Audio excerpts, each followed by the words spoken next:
Hello, class. I wanted to offer a brief introduction to the works of Margery Kempe. You might notice I have a different setup here. My laptop is in the shop. I'm recording this on an iPad. My MacBook currently cannot type the letter I, which I feel is an important letter. So I'm getting that fixed. But I wanted to offer a brief preview of the work of Margery Kempe, and we're going to be talking about her this week. And the genre of her text is spiritual autobiography.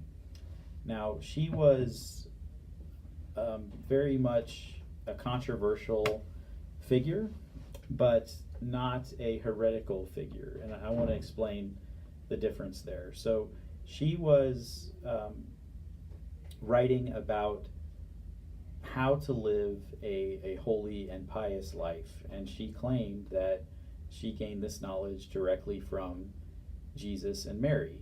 So that direct access to the teachings of God through Jesus and through Mary identifies her as somewhat controversial outside of the church teachings.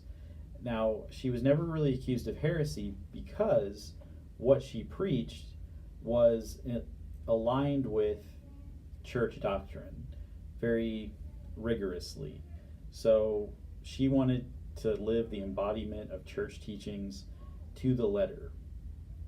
Now, she was married, she had 14 children, and she, wanted to take a vow of chastity at that point in her life, and that was seen as controversial as well. She wanted to journey to the Holy Land. She was a teacher of her religious experiences. That was something that the Bishop of York tried to get her to stop doing. She refused. So she was had a very big, forceful personality. Was not willing to alter or cast aside her religious convictions. Her model of theology is something called effective piety, which means that the subject suffers along with Christ. That is the entire emphasis of her work, is to really have this sympathetic vision of the crucifixion, of the Christian story, so that she feels that she is there.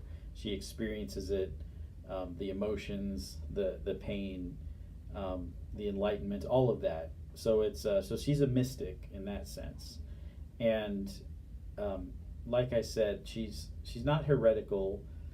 She wasn't seen in that way because she's not preaching something that is outside of church doctrine, but really an intense embodiment of it. And that attempt to access God directly outside of the immediate teachings of the church is something that prefigures Protestantism in some ways, but she was not exactly overly critical of the church. She was just offering a new kind of engagement with religion and spirituality. So that's what I want you to read her works kind of with that in mind.